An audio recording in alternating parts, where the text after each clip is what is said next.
Quick word of introduction. My name is Chad Dontremont. I'm the Executive Director of the Rennie Center for Education Research and Policy. We're delighted to be partnering with the BU School of Education. You've heard from Scott and Hardin, and we thank them for their involvement, as well as Mass Inc., and specifically Ben Forman, who's on the panel. Having gotten that out of the way, let's get to it. We have a fine tradition at the Rennie Center of trying to avoid pomp and circumstance as much as possible and roll up our sleeves and get to the work. So I hope our panelists will graciously understand that as I do a quick drive-by of introductions and alert you all to the fact that full bios are in your packets. We invited them here because they're all very impressive individuals, so please trust me when I say that. Quick word of introduction, though, because it's not fair just to say nothing about the people who have given their time to us. First and foremost, to my right, I have Superintendent Pia Durkin, who became New Bedford Superintendent on July 1st, 2013. Prior to her appointment, she served as the Superintendent of Attleboro Public Schools for 7 years. She has worked as the Associate Director of the Annenberg Institute for School Reform at Brown University and held leadership positions in Boston Public Schools, Providence, Rhode Island, and New York City Public Schools. Next to Superintendent Durkin is Ben Forman. He's the director of Mass Inc.'s Gateway Cities Innovation Institute, a nonprofit center devoted to building and advancing a policy agenda for mid-sized regional cities. He previously served as a researcher at the Brookings Institution. And then finally, on the end, we have Joe McLaughlin. He's the Research and Evaluation Director of the Boston Private Industry Council. The PIC serves as Boston's Workforce Investment Board and leads the city's school-to-career initiatives.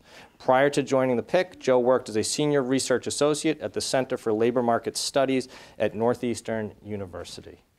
So I told the panels in prepping everyone for our conversation that we give everyone opening statements. And that's a little boring. So we're going to switch it up just a little bit, but it's a softball question that allows for the opening statement. So Joe, why don't I start with you? And we heard from Gerald about the challenge and importance of college and career readiness.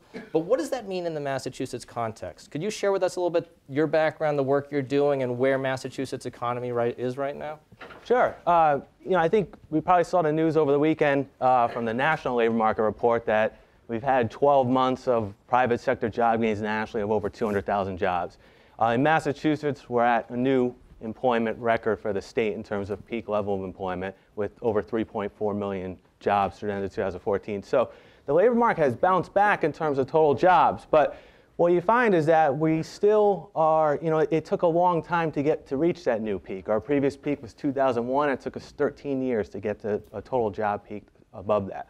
And what I find to be the most one of the most challenging labor market problems for us going forward is that youth are still working at rates that are extremely low relative to where they were in the late 90s, early 2000 economic boom time. So what that means is that if you looked at employment rates across age group in Massachusetts and compared them from 99-2000 to today, 2014, you'll see that every single group is still working at rates lower than they were in 99-2000, except two groups.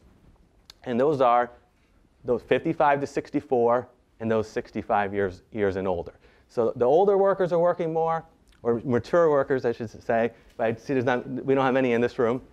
and our younger workers are having the hardest time. So 60 and 19-year-olds employment rates about 20 points below where it was in 2000. That's in Massachusetts. It's true nationally as well. So what we face is how do we bring more young people into the labor market? And I think that that's why I'm so excited to be here today. It's the work that Boston Private Industry Council does in coordination with the state through connecting activities. So we know how to do it. Year Up is a great model as well. It's just how do we bring it to capacity? And I think that's going to be the key for the future of Massachusetts workforce is how do we get more young people in?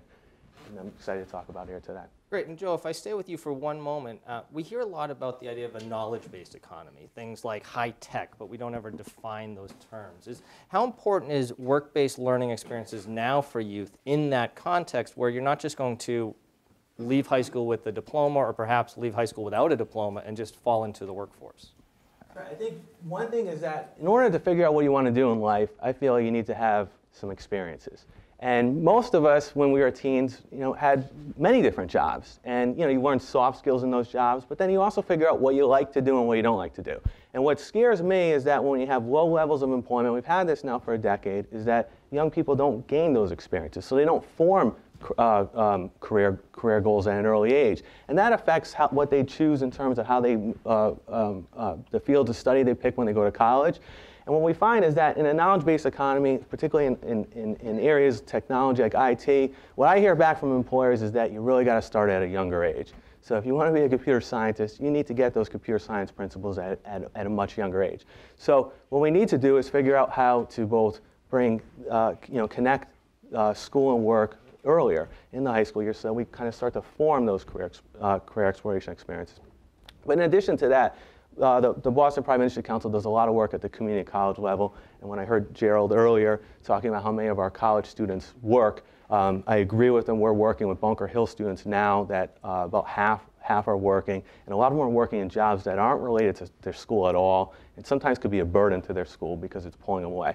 So I think what we need to do at the post-secondary level as well is really enhance our work-based learning so that more students are connecting with jobs early on in their majors so that they could take the right courses through college and get out with a degree that in the end is going to connect them with career-oriented employment, because that's the ultimate goal for us, is how do we get more young people through high school and college with degrees that are going to have relevance in the labor market. Right, Joe, thank you. So I'm hearing less work-based learning experiences for youth today compared to in the past, most recent past, and less work-based experience aligned with where our economy is headed. So Ben, if I can come to you, how do we begin to support communities writ large in developing college and career readiness and, frankly, college and career success for the students they serve? I think that's a big question, Chad. How we do it. I mean, why we're here, right? Let me start with why I think we should do it, why it's important. I mean, when you read my bio, that was the first time Gateway Cities has been mentioned this morning, and I think so. I want to start there. What are gateway cities? Why are gateway cities so important? Mm-hmm. And this is something I've been working on for 10 years, the whole idea of gateway cities. And we call them gateway cities in part because they're gateways to regional economies across the Commonwealth that are historically important, where the regional institutions are located that are important to the growth of the Merrimack Valley, the Pioneer Valley, the South Coast, what have you. But even more importantly than that, we call them gateway cities because they're places where people landed and they moved up into the middle class. And so they're really important incubators, launching pads. And what happens to people beyond high school is the measure of the community. And so they may forever be low wealth places in a sense, places that have below average income, may have higher than average unemployment even. But knowing whether they're healthy launching pads, we need to know what happens to kids beyond high school. One city could have the same poverty rate as another, but it could be an exceptional place for kids to grow up and climb the economic ladder. And we don't track that in the data, and we talk about the places as poor, poor, poor. But really, we need to know, are they accelerants? And we don't have the data, and it's right within our reach now. We're right at a point where we're really starting to think about what happens to kids when they leave our communities and they go off. And that's what I think we're here, and what this work is about, is building those measures so we can say this community is a successful launching pad, and these are the programs we put in place to make it that. And these are the things we need to preserve, or we need to invest in more, because if we want our gateway cities to be the places that mint our middle class in Massachusetts, as they historically have, this is how you do it in a changing economy. Mm-hmm. Thank you. No, I appreciate that. So you mentioned that gateway cities hadn't been forcibly mentioned until now, and I think it's wonderful that you pushed us in that direction. And then you led to data. Mm-hmm. So to push on the data issue, I'm going to ask that how again. It seems like sometimes we talk about data and we think we just need to do it, snap our fingers, and everyone should have the data, right? They should start collecting it. But it doesn't happen, so it doesn't seem to be that easy. So to open it up to you and Joe as well, how do we support communities then in collecting and analyzing data, to be a little bit more specific? What needs to be in place? Okay, well, I think there are places, states that are doing this. If you look at Florida, they can tell you what the wages that a graduate of any high school in the state is earning a few years out. We can't do that. We don't have a database that links wages up to where somebody grew up and went to school. I think that's something we need to work toward. In the interim, we're starting to look at the National Student Clearinghouse data and seeing what happens to kids 6 years beyond high school, which I think is is, it's a start, it's helpful. But as Gerald talked about, the traditional student within 6 years might not be earning that degree. So we really don't have a full sense, and that really only tells us about, post-secondary degree or credentials. It doesn't really tell us about the kids who go off to the military or the kids who go off and do an apprenticeship. So we really need to start to figure out, what are the labor market outcomes? And Joe's probably much better on that question, how we get there.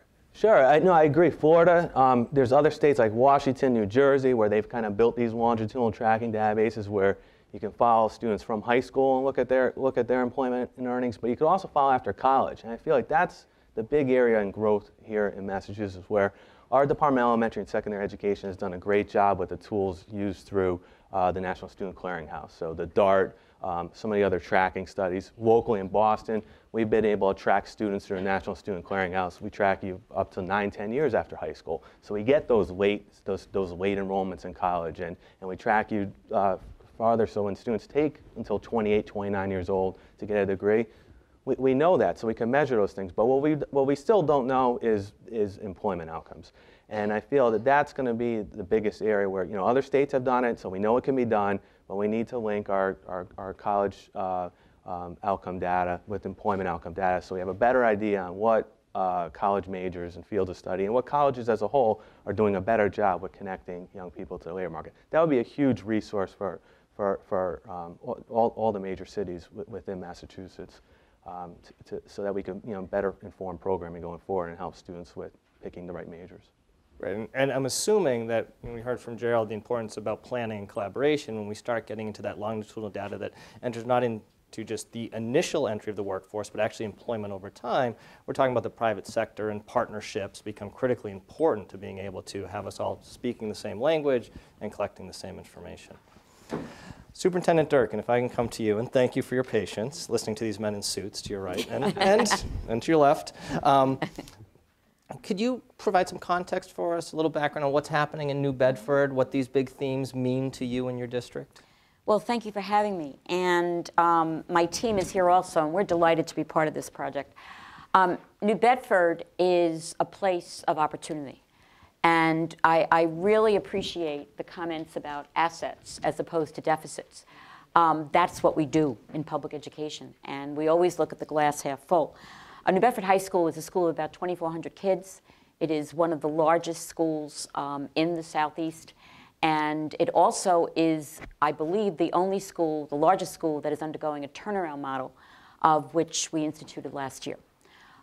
With that, coming into that high school, it was very clear that this was a high school that was not dealing with the opportunities for kids.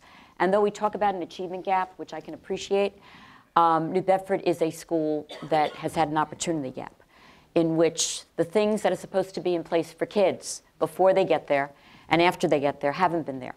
And yes, we have a very high unemployment rate, and when you look at our educational attainment rate for the community, it's only 15% as compared to close to 40% for the state. When we look at 80% plus of low-income students, nearly close to 20% are below the poverty line, which is very, very disconcerting. Given all of that, we have 12,600 kids show up every day, and 2,400 of them are in that high school. So when I look at taking the data to pieces, I look at what are the systems we need to put in place, what are the structures, what are the systems and processes, and what are the relationships. And I do believe that's part of the three-legged stool. When it came to structure, our children did not have a long school day. We had a schedule that was largely ineffectual for the school. We changed that last year. We extended the school day. We built in professional development for teachers, knowing full well if the adults do not have a sense of trust and working together, they are not going to have those relationships with children.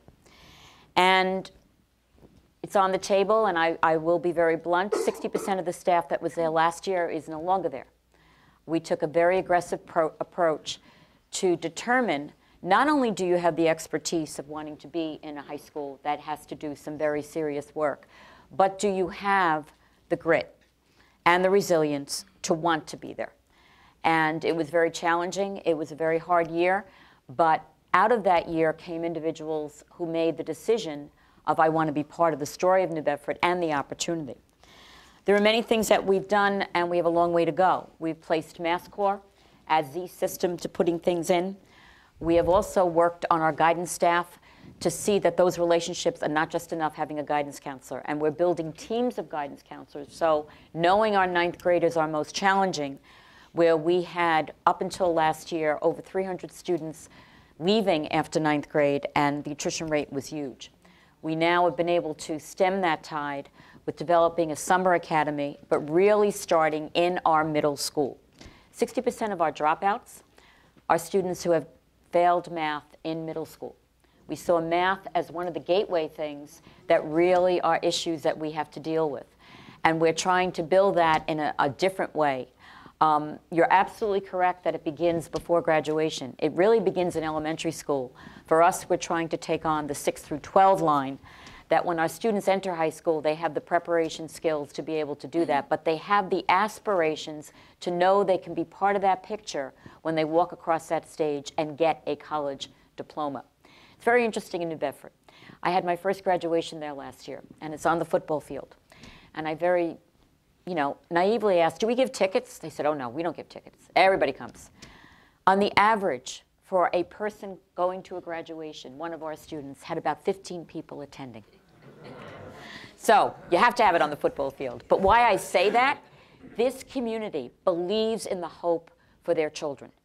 I can tell you the dozens of individuals that I've spoken to who say, I haven't had it, but I want my kid to have it. In that high school, 400 of them are English language learners. 200 of those 400 are students who are SIFE students, students who have interrupted formal education, who are coming to us every day, including today, from Honduras and Guatemala who don't speak English. I give you that picture because the amount of acceleration we need has to be more than just a school dealing with that. Has to be the resources we get, and has to be a recognition, and I'm so glad Ben is here about gateway cities, that we have an incredible opportunity, but we have different needs than other parts of other gateway cities. That doesn't mean we're not going to get there, but it does mean we need more to be able to help our kids accelerate and be able to learn.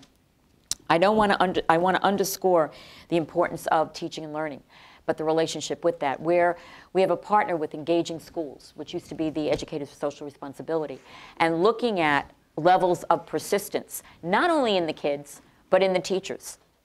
Kids know when we don't give up on them, and kids in a heartbeat know when you do.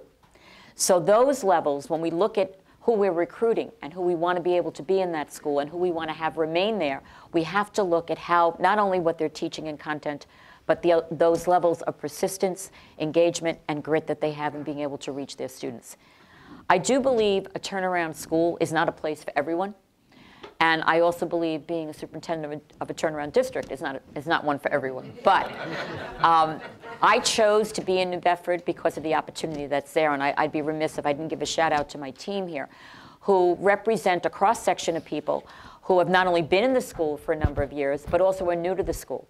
But they're here for a reason, because we know we can make that difference.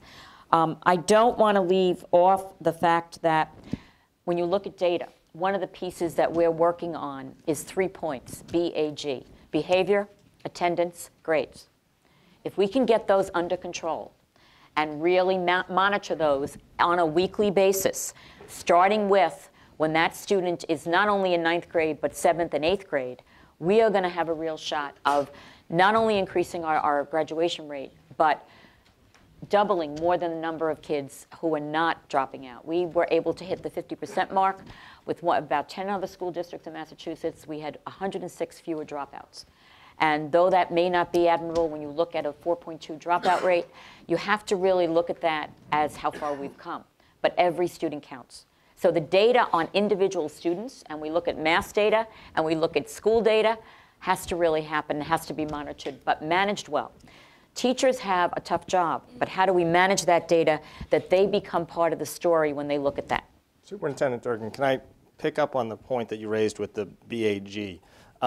And pardon me, but I want to try to flush this out for a minute. So one of the things I'm hearing, and I appreciate that wonderful context you provided, is that the challenges are big. The opportunity gap, the achievement gap, and we need to be honest with ourselves about the hard work that lies ahead.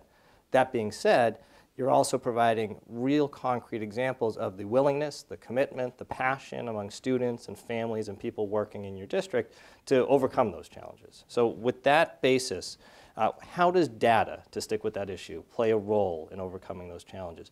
We talked a little bit about longitudinal data, outcome data, employment placements, but the other thing I'm hearing here is data to monitor where students are along the way that gives accurate predictions of their likelihood of college and career readiness beyond just academics. And I want to open this up to the panel. Things like attendance and behavior. You mentioned grit and persistence, alternative assessments that understand the whole learning process that's taking place. If we can reflect on that a little bit.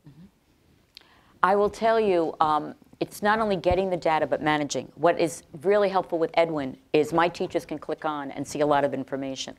How do you do this so on a weekly basis when I have got to really look at the engaging instruction I have to provide, the preparation I need to do to be able to teach calculus to a student who may not have the background, but how do I scaffold my instruction to be able to do that?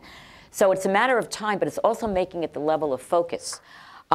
If we can develop tools where teachers can easily monitor my 20 kids that I own in front of my classroom, where the football coach knows I can call up that data and know what my players are doing, and I can connect it. Those are the relationships that are going to help our kids. What we have found, every kid needs a champion, but every kid also needs a case manager, for lack of a better term. And that was our interest in developing our individual student success plans. It's not just a plan, but how do we manage the data that the 3 or 4 people that are the most important individuals to that student, and it could be a coach, it could be a teacher, it could be a para, it could be the lunch lady. They are the ones they go to, and they are the ones who have that safety net that before we get too far down the road, what's the probability I'm going to pull you back and keep you on track? So making the data manageable to those individuals is probably key to what we can do. Ben, Joe, thoughts on sort of broadening our notion of what data should be collected? Yeah, I mean, one way I look at it as someone who's thinking about policy all the time is, and Pia gave the numbers on the reductions of dropouts, and I think if you add all the gateway cities up, it's been somewhere around the order of 500 fewer dropouts a year. Joe did the math on what it costs the state to have a high school dropout. We're talking about a return on investment of 80, 90, close to $100 million. You know, if you assume that we got that reduction in dropout from the investments that were made through the Mass Grad and the Race to the Top funds, when you look at the budget that just came out, show me in there where we doubled down on that investment. There is no investment to extend the work that was done with those one-time federal dollars. There's no acknowledgement that it worked. You know, and I think we have a governor who truly wants to invest in what's working. And so I think one of the things we really hope to achieve is to put ourselves in a better place to say, this is what we did, this is your return on investment. It'd be crazy, you know, to not continue to invest in this program and actually to bring it to scale so we can further reduce that dropout rate. And I think, you know, I mentioned Joe because Joe produced the number of what a college graduate costs that's being used all around the country in other states to advocate for these kind of investments. Yeah, no, I agree that we need to, we need to carry those investments forward. I think just to take that story of dropout reduction over the last 10 years, I think it's really a great example, and we've all been alluding to it, of how data can be used to really solve a problem. In Boston, in 2005, 2006, we had over 1,900 students drop out that year. This most recent school year, we're down under 800. We've dropped it by 64%. And what's been done over that time, one, is that we all agreed on a number of dropouts.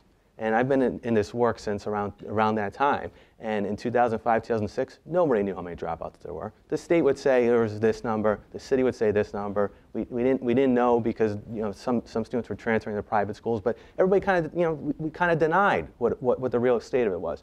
But once we put, you know, the individual tracking system in place, we all agreed on a number, and then we were able to say, okay, this is it. Let's go get it. But as times evolve, we've developed these predictive measures as well. And all the districts are starting to use that, so we catch you before you drop out. So the prevention work has really helped us.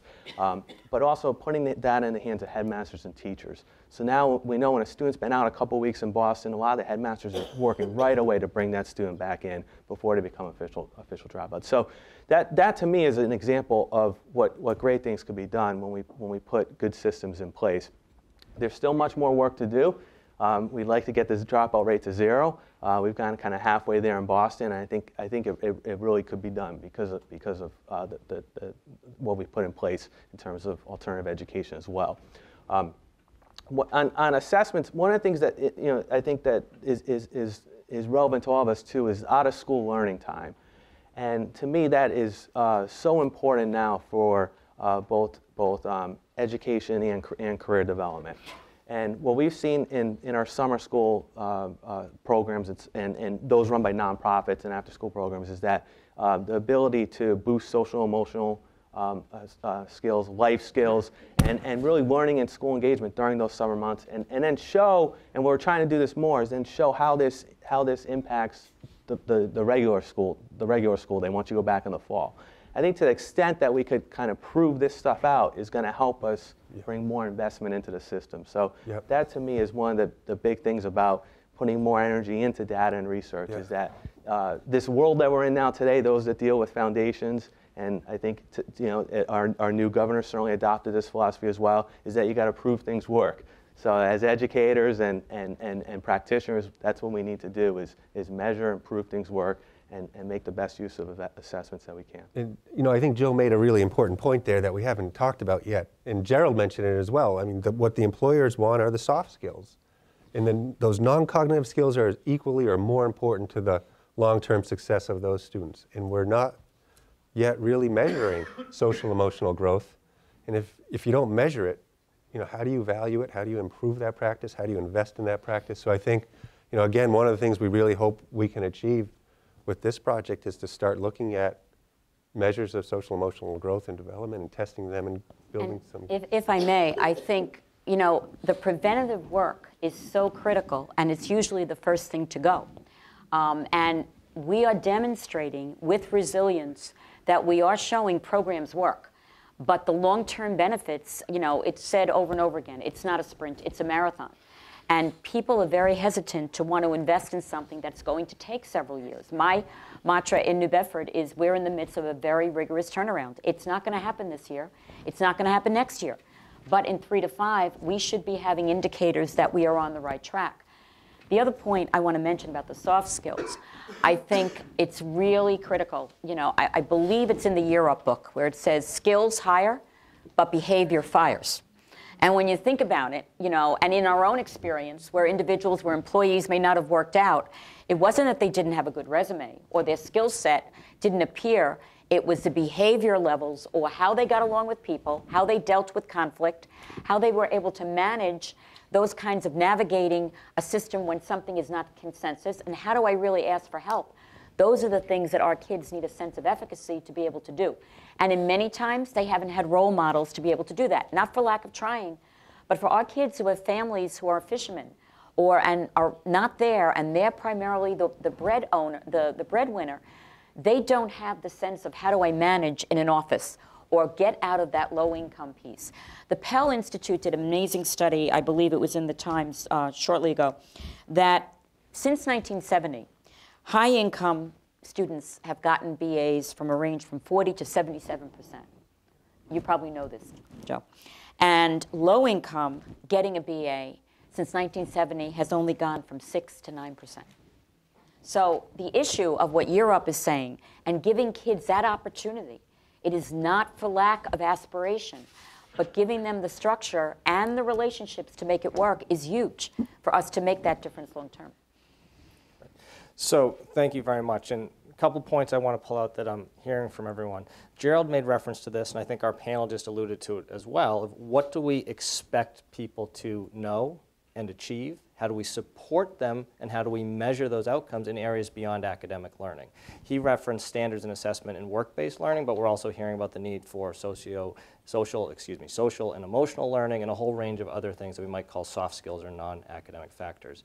A couple notes for our audience. We're going to open it up to questions in just a moment, so we'll get the wheels turning. I also do know that there's been acronyms flying around, things like EdWin and EWIS, and we're going to unpack what all that means for those who aren't from Massachusetts.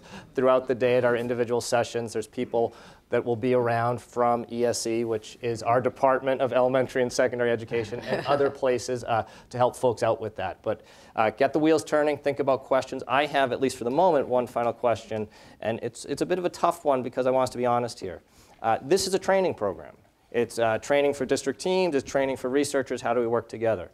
One of the things that occurs to me with data use and evaluation of programming is the ability of people to do this. What do we feel is the status of communities and districts to be able to take this type of work on, to collect data, to analyze it, and use it to guide practice? First shot. I mean, from my perspective, I think our educators in our gateway cities have enormous ingenuity, and if we give them the tools, they're going to figure out how to make something valuable with them. But I think really a lot of work needs to be done at the state level, and some great progress has been made. But when you look at social emotional, for example, if you look at all the kind of model district determined measures that the department makes available to districts, there are no social emotional district determined measures that we kind of put out there for folks to take and run with. So I think we need to provide some leadership and support, and then I think districts will make use of the systems. I think we have a wealth of universities throughout the state that provide the help with this, and our education departments and our research departments at colleges. The National Student Clearinghouse, which I mentioned, I think is an incredible tool for kind of tracking what happens to students. And what you could do when you start looking at those records and disaggregating at the district level is determining how experiences in high school may have influenced those. And I think that's where partnering with universities and other nonprofit research partners can help inform that work. But I think that alone is really a phenomenal tool. That's only been around about 8-9 years now. Because I remember when I worked in Northeastern, we were one of the first cities in Boston was one of the first cities to introduce that back in 2008, and now it's basically been democratized and is available to us universally. So I think that there's so much that could be learned from there, since it is a new tool, that it helps. I agree with fully agree with you, Ben, that we could do more in the space of social emotional, and we're starting to introduce some new career development measures as well, so that we could see that our students are gaining career exposure and career readiness skills in high school. But to me, that the future is really bright in terms of what we can learn from the systems that have been put in place over the last several years. But I would, we have incredible tools at our disposal. However, being the teacher, I've learned that, and I appreciate hearing, we do have a lot of ingenuity, and educators are very smart, but we also need to be able to communicate that data in a way that makes it important for them, as well as for the community. I find one of my biggest challenges is when I do a public presentation. And because I'm a teacher, I go back to who I am and how am I going to get this information across. Some of you are shaking your heads. You know what that's like. And how do I make it a way that they're going to own it and understand it? And I will say that I would hope from this project, the tools that we have a communication side of how do we have our different audiences understanding it. Because we struggle with tremendous amount of data, and yet the amount of information we want to share or the message we want to get across may be lost because of individuals who either get frightened by the data, find it too overwhelming, or don't find it manageable enough. And I'm saying that from our mayors to our school committees to those the public community who votes. Last year, I had a real challenge of increasing our budget by $7 million, and that's the end part of the story. But I had a city council, a community, and a school committee that for years prided themselves on just doing the minimum. How do you sell with data showing what you need? And $7 million was not a little for a city like New Bedford, but we were able to do it because we got the messaging around it. And I think the messaging part of data is equal to as much as we have the right information with us. I think that's a good note given what we're here to do today. Two things I'm hearing is, one, don't dare underestimate people, but two, if we're going to do it, make it a priority and make sure that it's happening in a way that's useful to all parties. Let's open it up for questions from the audience. Please, Jim. Yeah, I was just wondering, we've been doing a lot of work with Ben in regard to the Urban Superintendent's Network as well as Gateway Cities. And the Gateway Cities model is very, very refined. It's really 4 hubs. And for the benefit of the audience, I was just wondering if Ben could really go over those 4 hubs in a couple of minutes, just so the audience understands the perspective of what we've been doing with the Gateway Cities. So, thank you. Yeah, great. I like bringing that up, Jim, because we want to get the word out as much as we can.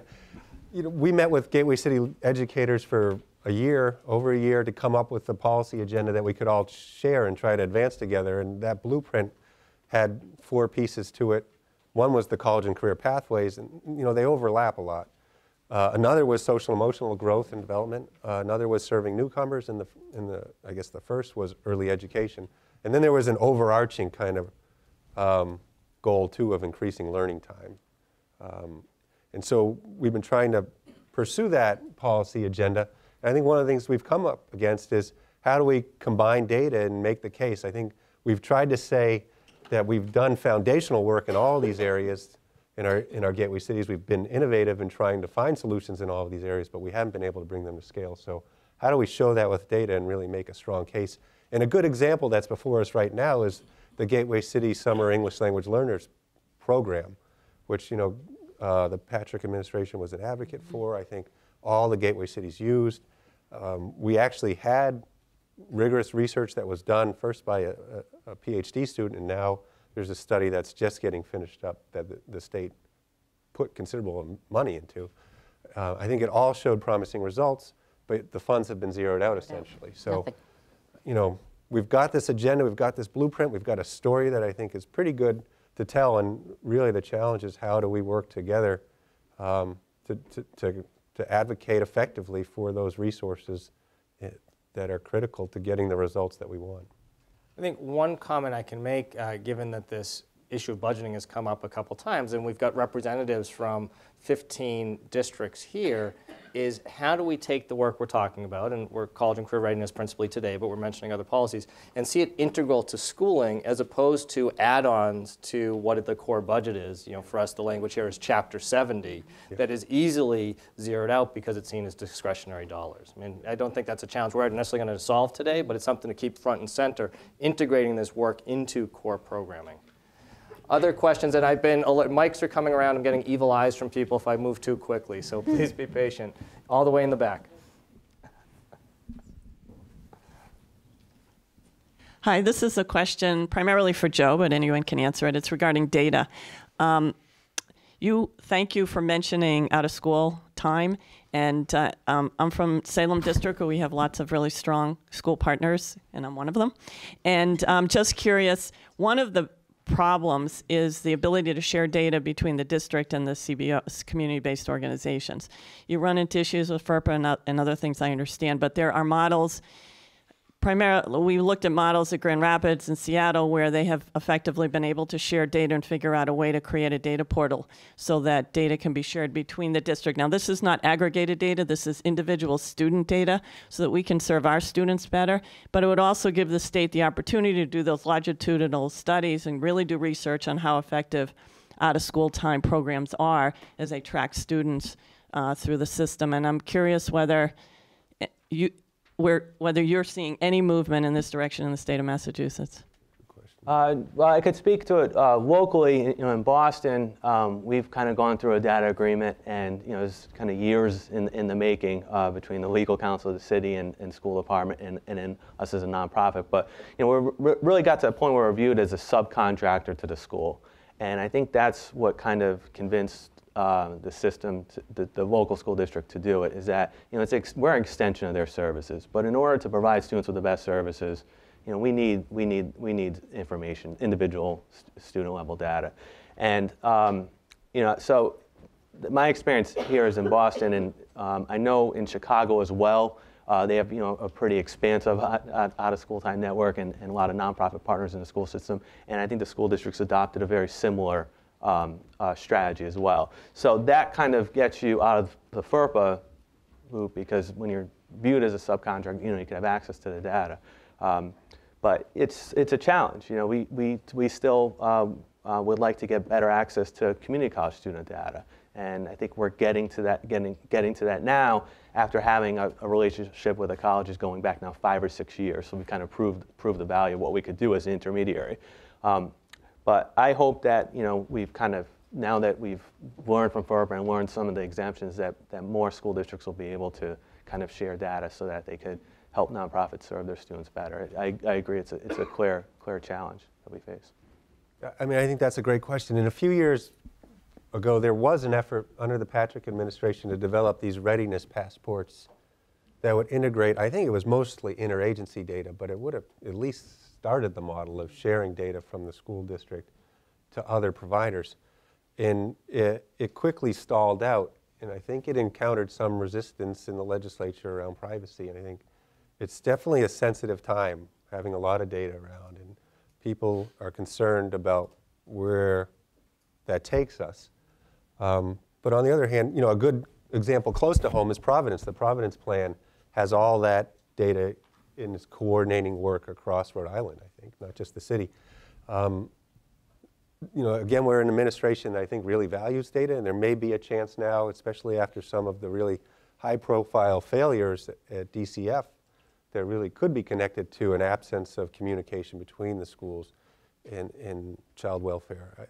To revisit that conversation, maybe start to bring that interagency data approach up that other states are using very well, I think.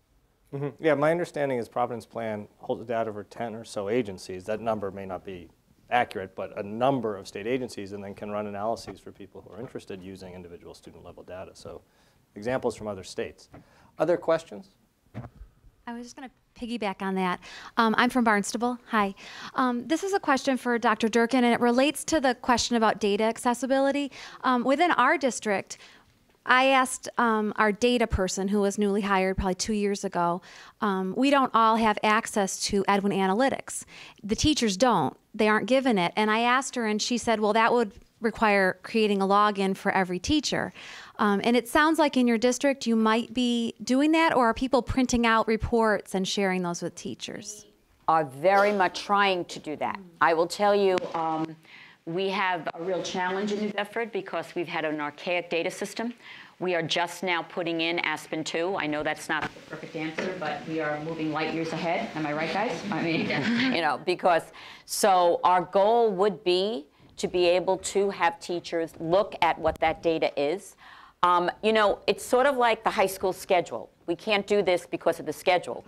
We can't share data because of logins. I don't mean to sound that, but we put up these barriers, and we've got to look at what can we do to be able to do that. I do think data is extraordinarily powerful. We have growth data right now between our beginning of year and middle of year. We're using the Galileo system. Teachers were never given that, just to see if they were on track, because as you well know, Park and MCAS is an autopsy, and you've got to have the checkups along the way. And we have a phrase we use in New Bedford rather often, and I use it myself because I'm constantly doing it, making mid-course corrections. And the superintendent is always making mid-course corrections because she's making lots of mistakes. But what I say that about is because if you don't have that, how do I own what's in front of me? So the login issue, I can only speak to, that's a goal we'd have. It's going to be a long-term goal for New Bedford, but we're going to get there, and we're able to do that. So we are right now having people print out information and give it to them. But how powerful it was, I want to give one data story of a teacher I had who was very upset because her kids were still in needs improvement according to the mid-year assessment.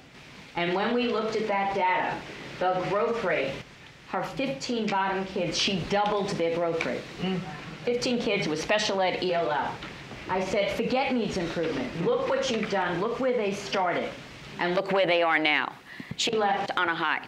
Imagine if I didn't have access to that, and imagine if that story couldn't be told to that teacher. She's now going to bring them all up. So we got to look at growth, and we also got to look at proficiency. And that's very important for those of us in the midst of this work. If we just look at proficiency or just look at categories, that's not going to help us at all, nor give us that grit and persistence to be able to keep going on. Please. Thank you. I just want to bring it. Can you hear me?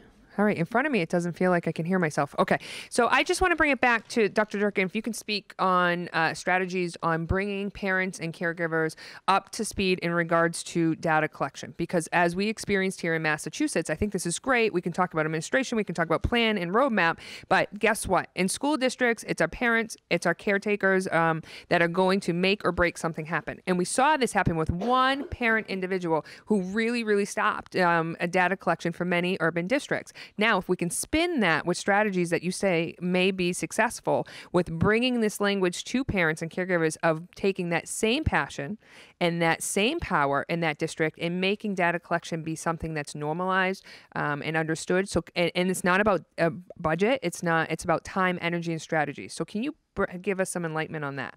I don't know about enlightenment, but I can share some of the challenges with that. First of all, I think you said it very well, Chad. We use acronyms all the time. We have tons of data, and how do we make it real for someone, and how do we differentiate that for different stakeholders? When you have a parent who has not been involved in knowing any of this, and how do we break it down to make them understand this is where your child was, this is where we're going, this is what we hope for them. We talk about data dashboards, and I think we need different data dashboards for different audiences. We have one in our schools, we have one for our teachers. What's the data dashboard for a parent? We are looking at attendance very carefully in New Bedford, and we found that our data systems were very inadequate, and that a parent said, oh my gosh, I didn't realize they were absent all that time. That's a scary thing. So we have to put a system in of how do we let attendance be known to families, very minimally, of their child is in school and doing that. So what's the key information we need to give without overwhelming them? And I know we have very big challenges. We give out those parent reports for all MCAS data, and I know the State Department does a good job of trying to make it simple and organized with that, but it's not enough. I think we have to break it down further. So I do believe it's in the messaging. And what are the 3 or 4 points you need to know as a parent of a 6th grader, as opposed to a parent of a 9th grader, as opposed to a parent of an 11th grader? And we're going to figure it out. And I'm hoping, using the Student Success Plan model, we can break that down to say what in that plan does a parent need to have regular information on, and how frequently, so that we don't get to the end of the year or the attendance of 40 days out without the parent being fully informed. Because one of the things that we tend to do in urban districts is we don't have enough parent involvement. Well, I feel our parents are very involved. They may not be at our schools, but they may be working 3 jobs. They don't have a car, but they want to know so much about their children. It's the way we need to be able to communicate that. And we have to figure out different ways of doing it. So it's data, and it's also the messaging.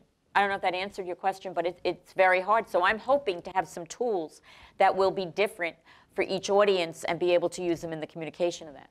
Because data is only as good as we're able to talk about it.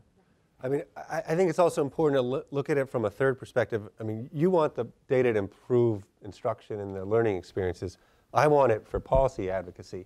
But I think there's also a third angle here, and that's we needed to sell the schools to prospective parents. And we've been looking at this closely, and when parents look at schools, they don't look at MCAS scores. That's not the first thing that's most important to them. They want to know about the experiences. And I think they want to know what percentage of kids in this school had an internship while they were here and it's work-based learning, or what percentage had a vocational or hands-on learning experience. And I think when you look at gateway cities and what are the educational experiences they can provide, they actually have a competitive advantage in work-based learning and working with their employment boards and employers, or their vocational schools, or being able to provide dual enrollment and working with their state colleges.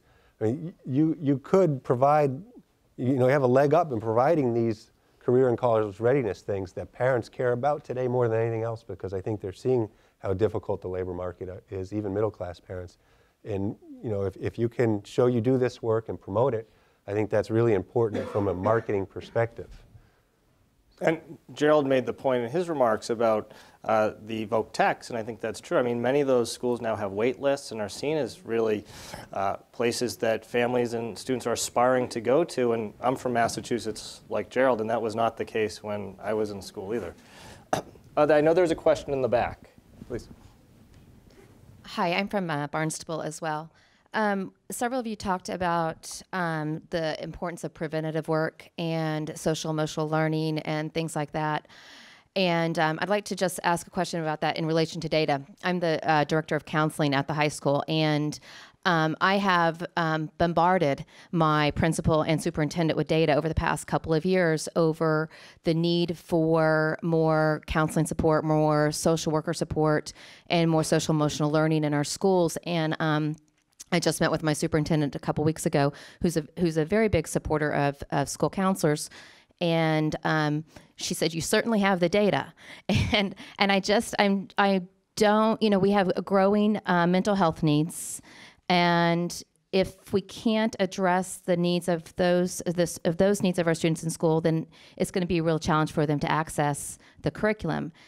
I know, Doctor, you mentioned about the message and about getting across the message and about the data. How do we get that message across, and how do we sell that so we can get the funding we need that we know we need to resource our schools? I think what happens, it becomes a zero-sum game. You have competing priorities. So we need guidance counselors, we need student adjustment counselors, we need social workers. And what does that mean for me and my child? I think one of the things that works very well is to have one vision and how that fits into and is aligned with other things. Kids who are not feeling safe in school and have so much on their minds are not going to be able to attend to what's going on what the teacher is teaching. Kids who are hungry and haven't eaten breakfast or have not warm clothes, they're not going to be able to listen. So I think it's tying those things together. And also what I believe when you have data and you're trying to sell it to the community is an A, B, and C plan. So A is a Cadillac version, or Mercedes-Benz, whatever. B is what we need, and C is the bare bones of what we need. I need 35 English ESL teachers for next year. We had a very much a part of New Bedford where we were under-identifying students. I didn't bring them with me, these 2,400 kids. They've been there. They just haven't been identified. So when I talk about 35 ESL teachers, do the math. However, what am I going to demonstrate of what we're going to need next year and building the capacity of my teachers through SEI strategies to be able to teach with that? So it's a matter of, you're looking at it as this is what I need, is how do you frame that as part of what the system needs and how it's a benefit beyond just the high school and going down to middle and elementary and selling it that way. There's no magic cure for it, but it is about how is it aligned with the other priorities. Otherwise, you've got people competing with one another and very hard to judge. And Joe, can I interject here? Because I know that you've done some work on opportunity youth. And in fact, the Rennie Center takes your data and uses it. So we're very thankful for that. I think it's a related point. Can you reflect for the audience on just the population of opportunity youth and some of the work you've done? Sure. So opportunity youth has kind of put a positive spin on an old term called disconnected youth. And the way we look at it in Boston is it's 16 to 24-year-olds who are not in school and not at work. And in the city, we found when we first looked at this about three years ago, there are about 12,000 youth in this group.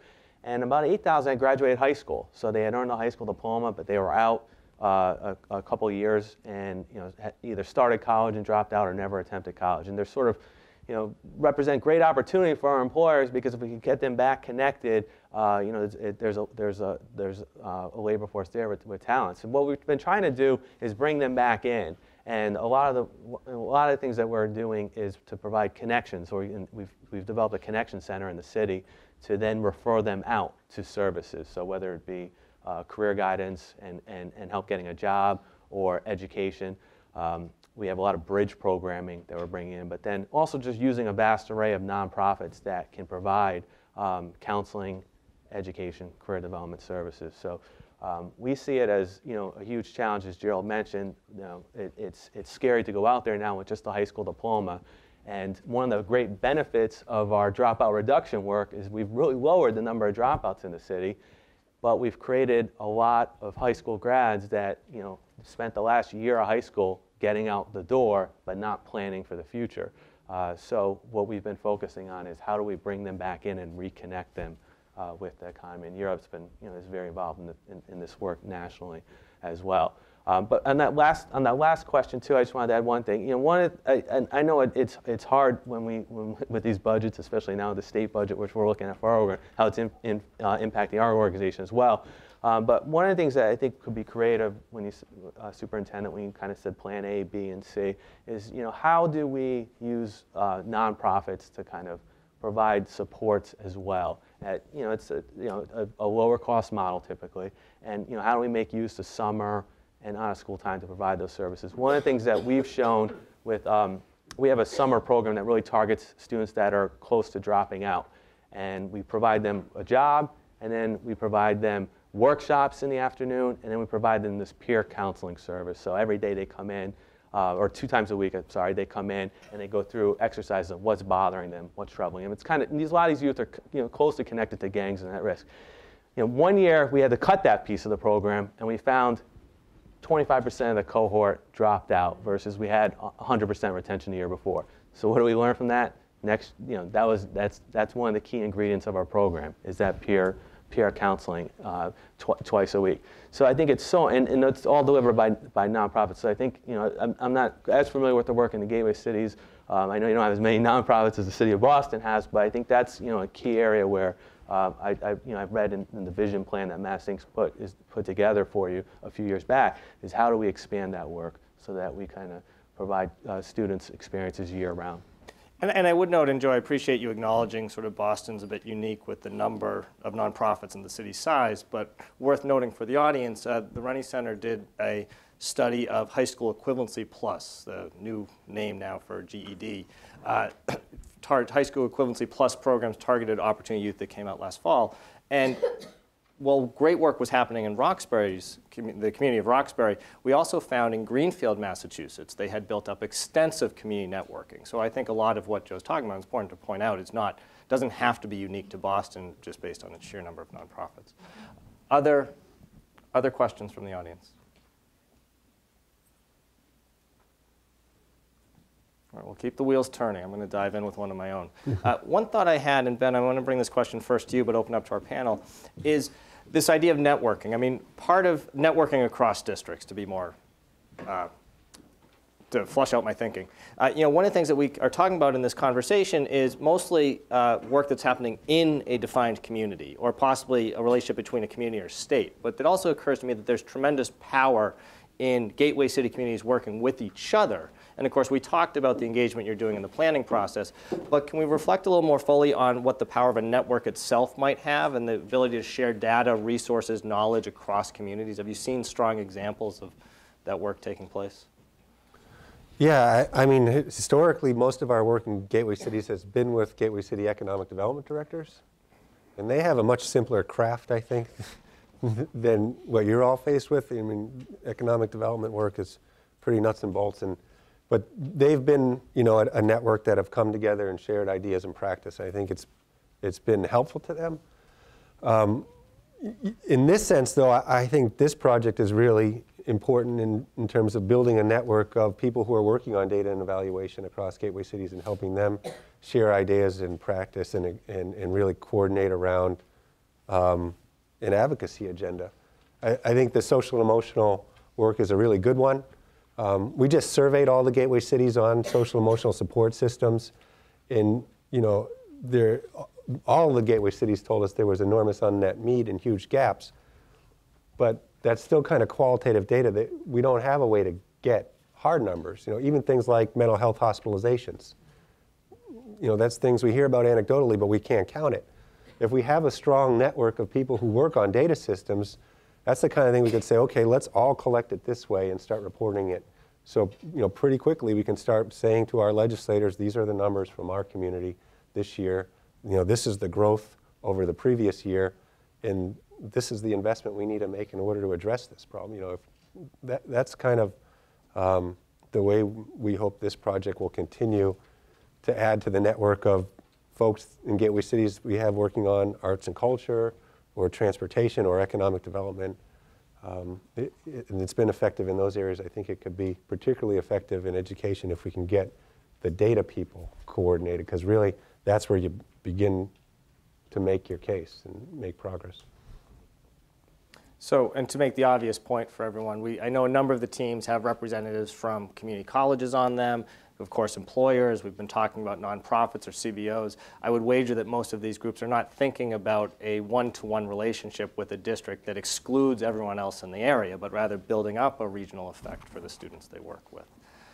So I have time for one last question, and I'll take the moderator's prerogative to ask it myself, and come back to the panel with the big hard one, the one that Ben pushed me off of. How do we do this? And I appreciate that that's a big question. That's why we're all here today.